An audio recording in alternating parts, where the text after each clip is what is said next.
വഴി അടച്ചാൽ അത് പിന്നെ ആരൊക്കെ എന്തൊക്കെ ചെയ്തെന്ന് പറഞ്ഞാലും ആ വഴി തുറക്കത്തില്ല. എത്ര ഉപവസിച്ചെന്ന് പറഞ്ഞാലും, എത്ര കൃപാവര വിദഗ്ധന്മാർ വന്ന് പ്രാർത്ഥിച്ച് ശാസിച്ച് പത്സിച്ചെന്ന് പറഞ്ഞാലും, സ്തോത്രം, നമ്മൾ എന്തൊക്കെ ചെയ്തെന്ന് പറഞ്ഞാലും ദൈവം ഒരു വഴി അടച്ചാൽ അത് തുറക്കത്തില്ല. ദൈവം ഒരു വഴി തന്റെ മക്കൾക്ക് വേണ്ടി തുറന്നാൽ, സ്തോത്രം, നമ്മളൊക്കെ എങ്ങനെയാ പറയുന്നത്? ആരോടും പറയരുത്, ബന്ധിച്ചു കളയുന്നാ പറയുന്നത് അല്ലേ? അതുകൊണ്ട് നമ്മുടെ പല കാര്യങ്ങളും രഹസ്യം അല്ലേ? കാര്യം എന്നാ? നമുക്ക് ആരെയാ പേടി? നമുക്ക് ഈ അടയ്ക്കുന്നവനെ പേടി. ആരെയാ? പിശാച് അടയ്ക്കുന്നു വിചാരിച്ചിരിക്കുക. അതുകൊണ്ട് നമ്മൾ ആരോടും പറയത്തില്ല. എന്നാൽ ഇവിടെ പറയുകയാണ്, ദൈവമാണ് ഒരു വഴി തുറന്നതെങ്കിൽ പിശാചല്ല.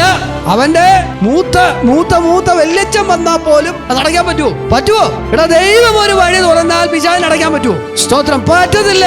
നാം ദൈവസന്നിധിയിൽ നിൽക്കുന്നവനാണ് എങ്കിൽ ദൈവം ഒരു വഴി തുറന്നാൽ അത് ആർക്കും അടയ്ക്കുവാൻ കഴിയത്തില്ല എന്നാണ് ഈ വചനം പറയുന്നത്. ആരും അടയ്ക്കാതെ വണ്ണം തുറക്കുകയും തുറക്കാതെ വണ്ണം അടയ്ക്കുകയും ചെയ്യുന്നവൻ അവൻ അരുളി ചെയ്യുന്ന കാര്യമാണ് ഇന്ന് പകൽക്കാലം കേൾക്കുവാനുള്ളത്, കേൾക്കേണ്ടത്.